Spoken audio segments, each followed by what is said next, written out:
The tears streaming down Sophia James's face mingled with the dust of the barren Kansas landscape as she fell to her knees on the empty plot of land, all that remained of her family's legacy after the devastating drought of 1876 had claimed her father's life and their livelihood. Her trembling hands clutched the deed, the only thing of value she had left in the world. "Madam? You all right?" A deep voice called from behind her. Sophia hastily wiped her tears, embarrassed to be caught in such a vulnerable state.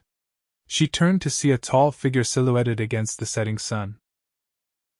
A cowboy, dusty from the trail, dismounted from his horse and approached with careful steps. "I'm fine," she lied, rising to her feet and brushing dirt from her skirts. At 23, Sophia was no stranger to hardship, but the weight of her current situation threatened to crush her entirely. The cowboy removed his hat, revealing sun-weathered features and kind eyes. "Name's Yates Keller. Passing through to Dodge City when I saw you. Didn't mean to intrude, but a lady crying alone out here." He gestured to the vast emptiness surrounding them. "Sophia James," she replied, her voice steadier than she felt. "This land was my father's. He died 3 months ago. The bank gave me until the end of summer to make something of it, or they'll claim it for taxes." Yates surveyed the parched earth and withered grass. "Not much to work with, I reckon." "That's putting it mildly," Sophia said with a bitter laugh. "Everything's gone, the crops, the livestock. Just empty land and broken dreams." Yates shifted his weight, studying her with unexpected intensity. "Land's never truly empty, Miss James. Just waiting for the right hands to work it. And I know that empty land is just a canvas waiting for a new picture." In the fading light, a spark of hope, dangerous and fragile, flickered to life in Sophia's chest. "1 week," she said finally. "Stay 1 week. If we can't make progress by then, we'll both know it's hopeless." Yates nodded, a small smile breaking across his face. "1 week it is, Miss James." The first night Yates slept in the barn, what remained of it, at least. The structure leaned precariously, but it offered shelter enough for him and his horse. Sophia returned to the small cabin her father had built, the only structure that had withstood both the drought and the violent spring storms. Morning came with the relentless Kansas sun beating down, promising another scorching day. Sophia emerged from the cabin to find Yates already examining the well. "It's gone dry," she told him, carrying a cup of precious water she'd been rationing from her last trip to town. "Has been since June." Yates accepted the water with a grateful nod. "Well's not dry, Miss James. Just needs to be dug deeper. Previous drought I lived through in Texas, we had to dig down another 15 feet. And how do you propose we do that?" Sophia asked. "1 shovel of dirt at a time," he replied, already rolling up his sleeves. By midday, sweat soaked through Yates's shirt as he worked tirelessly, removing bucket after bucket of earth from the well.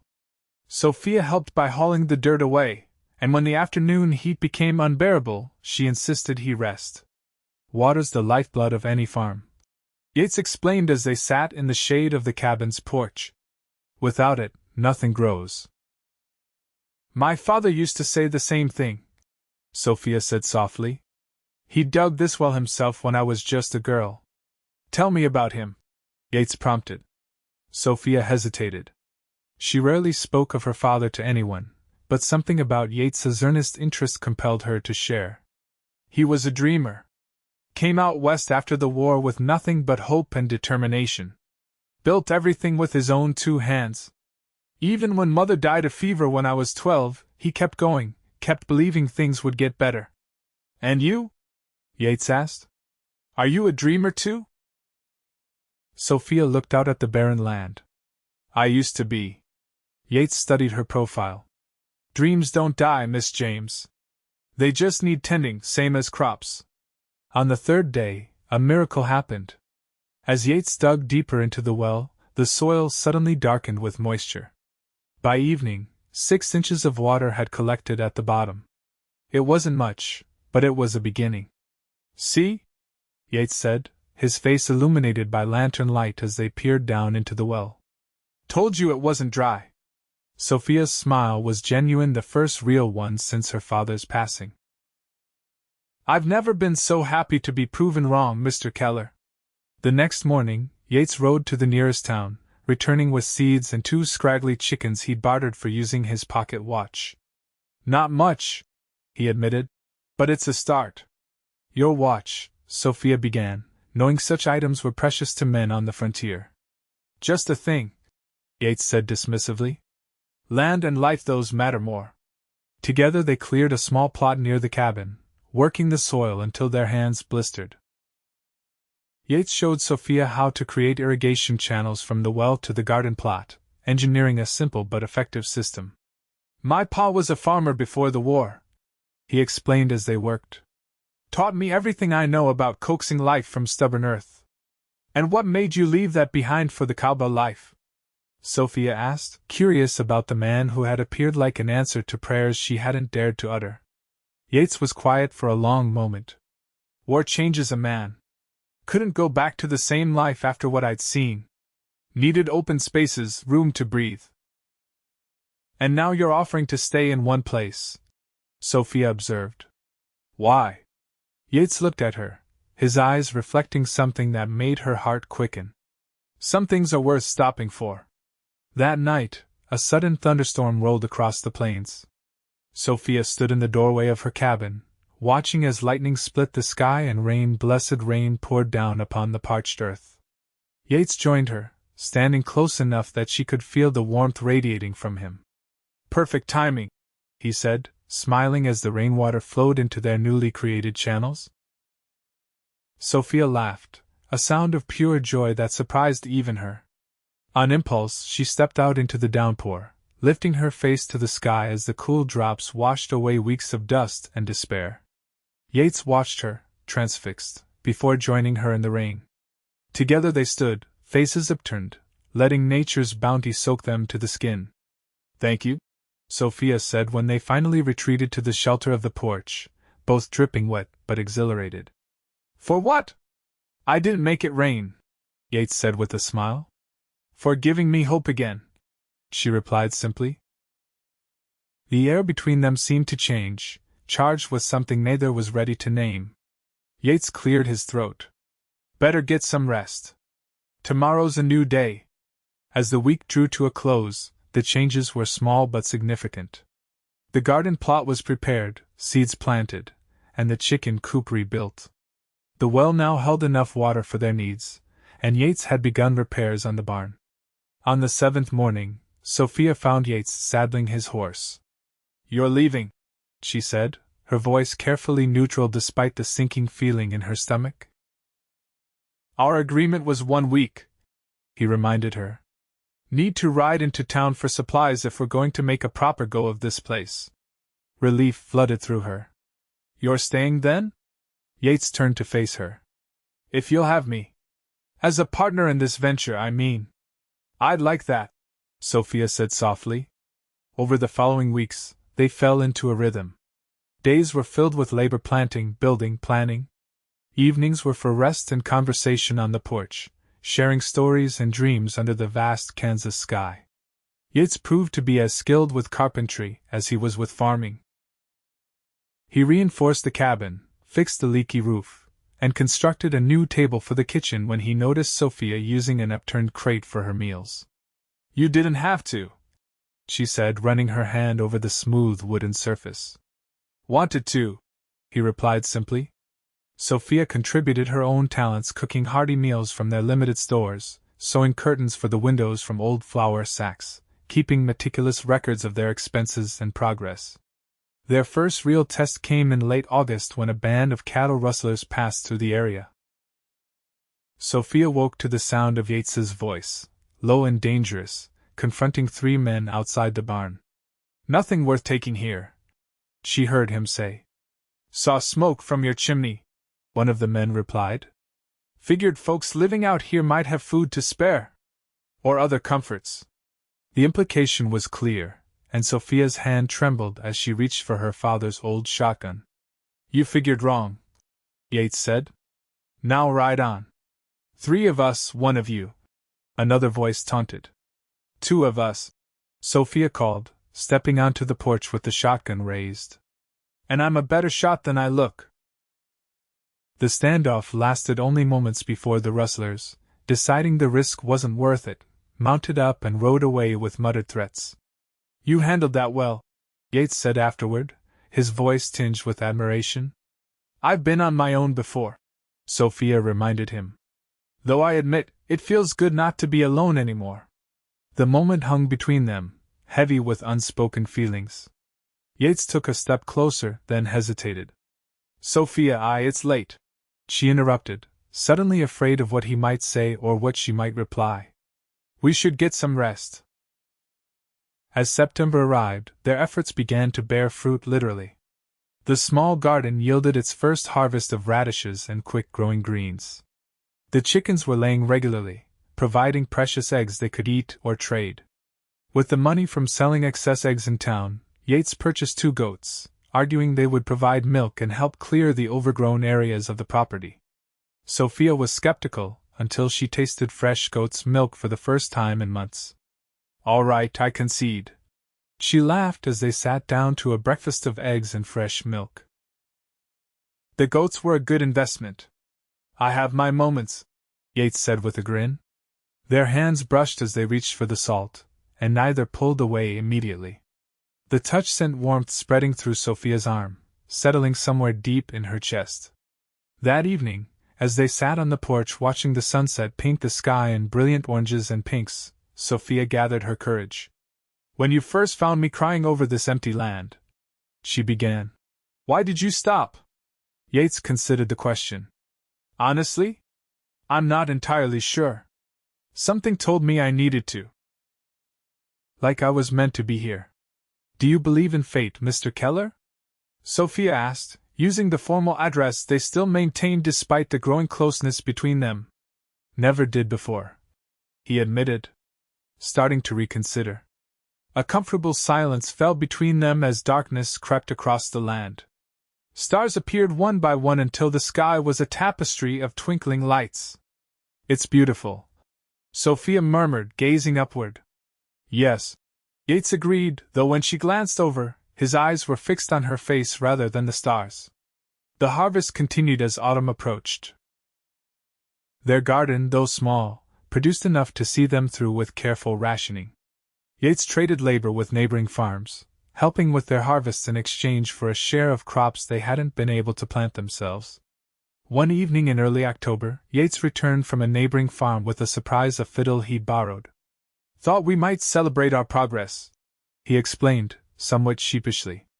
You play? Sophia asked, delighted.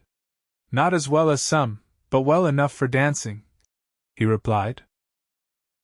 That night, by lantern light in their small cabin, Yates played lively tunes while Sophia clapped along. Eventually, he set the fiddle aside and held out his hand. May I have this dance, Miss James? Sophia hesitated only briefly before placing her hand in his. You may, Mr. Keller. They danced to remembered music, turning slowly in the confined space. Sophia couldn't remember the last time she'd danced before her father's illness, surely. Before the drought and despair had taken hold. You're good at this, she said, aware of the strong arm around her waist, the gentle pressure of his hand holding hers. Had practice at barn dances and socials, Yates replied. Though never with a partner quite like you. Their eyes met, and the dancing slowed until they were merely swaying in place. Sophia's heart pounded so loudly she was certain he must hear it. Sophia, he said softly, her given name on his lips sending a shiver down her spine. Yes? She whispered. I think I'm falling in love with you, Yates admitted, his voice rough with emotion. Have been since that first day, if I'm honest with myself. The confession hung in the air between them. Sophia's mind raced with all the reasons to be cautious. They'd known each other only months, the farm was still precarious, her heart still healing from so much loss. Yet when she looked into his eyes, she saw a future brighter than any she'd dared to imagine. I think, she said carefully, that I feel the same way. Yates's smile was brighter than the lantern light as he lowered his head to press his lips gently against hers. The kiss was tender, questioning, and when Sophia responded by sliding her arms around his neck, it deepened into something that felt remarkably like coming home. When they finally parted, both breathless, Yates rested his forehead against hers. "I don't have much to offer yet," he began. "You've already given me more than you know," Sophia interrupted. "Hope. A future. A partner. Is that what we are? Partners?" Yates asked. Sophia smiled. "For now. Though I wouldn't object to other terms in time." Winter came early that year, with biting winds and frost that glittered on the grass. The cabin, now properly insulated thanks to Yates's careful work, remained cozy despite the cold outside. They spent the short days working on indoor projects and planning for spring planting, and the long evenings talking, reading aloud from Sophia's small collection of books, or simply enjoying each other's company. They agreed Yates would continue sleeping in the renovated barn until spring, maintaining propriety despite their growing feelings. Still, most evenings found them reluctant to part when night fell. In December, a blizzard swept across the plains, burying the farm in snow and confining them to the cabin. Yates had barely made it inside before the worst hit, bringing armfuls of firewood with him. "Might be stuck here a while," he observed as the wind howled outside. "I can think of worse fates," Sophia replied with a smile. They passed the time with stories from their childhoods. Yates told of growing up in Tennessee, the second son of a prosperous farmer. He spoke of joining the Confederate Army at 18, more from family pressure than personal conviction, and the horrors he'd witnessed that had changed him forever. "After the war, I couldn't go home," he explained. "Too many memories, too much changed. Headed west instead, worked cattle drives, did odd jobs. Never stayed anywhere long. Until now," Sophia said softly. "Until you," he corrected, taking her hand. Sophia shared her own story, the daughter of a Union soldier who had survived the war only to face new battles against nature and circumstance in Kansas. She spoke of her mother's death, her father's declining health, and the determination that had kept her going even when all seemed lost. "You're the strongest person I've ever known," Yates told her, his admiration evident. On Christmas Eve, the storm finally broke, leaving a pristine white landscape outside their windows. Sophia surprised Yates with a gift, a new hat she'd secretly been working on, crafted from rabbit fur they'd trapped in the fall. "It's perfect," he said, trying it on. "I have something for you too," Yates said, looking suddenly nervous. From his pocket, he withdrew a simple band fashioned from a silver coin. "It's not much, and if you want a proper ring later, I'll get you one, but—" Sophia's breath caught as he knelt before her. "Sophia James, when I found you crying over empty land, I had no idea I was finding my future. These past months have been the happiest of my life, despite all the challenges. I love you, and if you'll have me, I want to build not just a farm with you, but a life." Tears filled Sophia's eyes, not tears of despair like those she'd shed when they first met, but tears of joy. "Yes," she whispered.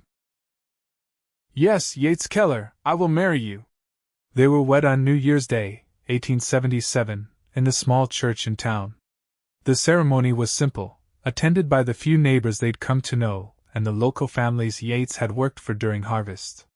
The minister pronounced them husband and wife as the winter sun streamed through the windows, casting a golden glow that seemed to promise brighter days ahead.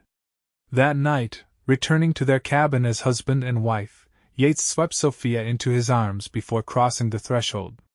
"Welcome home, Mrs. Keller," he said, his voice thick with emotion. "I've been home since the day you found me," she replied, pulling him down for a kiss that spoke of all the love and hope they shared.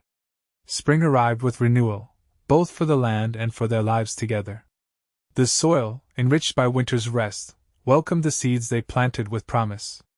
Yates had traded labor through the winter for 2 young calves and a pregnant sow, the beginnings of the livestock operation he envisioned. One warm April morning, Sophia woke feeling unwell. Yates immediately insisted she rest while he handled the chores, his concern evident in the way he hovered over her. "I'm fine," she assured him. Just tired. But when the same feeling persisted for several days, accompanied by a peculiar sensitivity to smells, a different explanation suggested itself. Sophia confided her suspicions to Martha Wilson, the wife of a neighboring farmer who had become a friend. Sounds like you're expecting, Martha confirmed with a knowing smile. First one's always the most surprising. That evening, as they sat on their porch watching the sunset, a ritual they'd maintained through all seasons, Sophia took Yates's hand and placed it gently on her still flat stomach. We're going to have a baby, she said, watching his expression transform from confusion to wonder to unbridled joy. A baby, he repeated, his voice filled with awe. Our baby. He gathered her in his arms, holding her as if she were the most precious thing in the world. When I said we'd build a farm together, I never imagined how much more we'd create. A farm, a home, a family, Sophia said, leaning into his embrace. Everything I thought I'd lost that day you found me crying. No, Yates corrected gently. Everything you were just beginning to find. Their daughter arrived in late November, Eliza Hope Keller, named for both their mothers. She had Sophia's delicate features and Yates's thoughtful eyes, a perfect blending of them both. She's beautiful, Yates whispered, cradling his daughter with hands that had grown accustomed to gentle work after years of hardship. She is, Sophia agreed, watching the two loves of her life with a heart so full it threatened to overflow. By the following spring, the farm was truly beginning to thrive. The garden had expanded to a proper field, the livestock had multiplied, and Yates had built an addition to the cabin to accommodate their growing family. The bank loan was paid in full, the land officially and irrevocably theirs. On the anniversary of the day they met, Yates took Sophia to the spot where he'd found her crying. Now, instead of barren earth, wheat swayed in the breeze, and in the distance, their cabin, now a proper farmhouse, stood solid and welcoming. Remember what I told you that day? Yates asked, his arm around her waist as she held Eliza. Together we'll build a farm, Sophia quoted, smiling at the memory. I had no idea then how much more we'd build, he said, looking out over their land with pride. A home. A life. A legacy. Sophia leaned her head against his shoulder, thinking of how far they'd come from that moment of despair when she'd been ready to give up everything. You know, she said thoughtfully, sometimes I think about what would have happened if you hadn't written by that day. Yates shook his head. Doesn't bear thinking about. Some things are meant to be, Sophia. You and me, this land, our daughter, all of it. As the sun began to set, painting the sky in the same brilliant colors as on that first evening they'd spent on the porch, Yates turned to face his wife, taking both her and their daughter into his arms. I love you, Sophia Keller, he said, his voice carrying the same sincerity it had when he'd first proposed. And I love you, she replied. Thank you for showing me that empty land was just the beginning of our story. They stood together, a family forged through perseverance and love, watching as twilight settled over the farm they had built, a dream made real through the courage to begin again and the faith to do it together.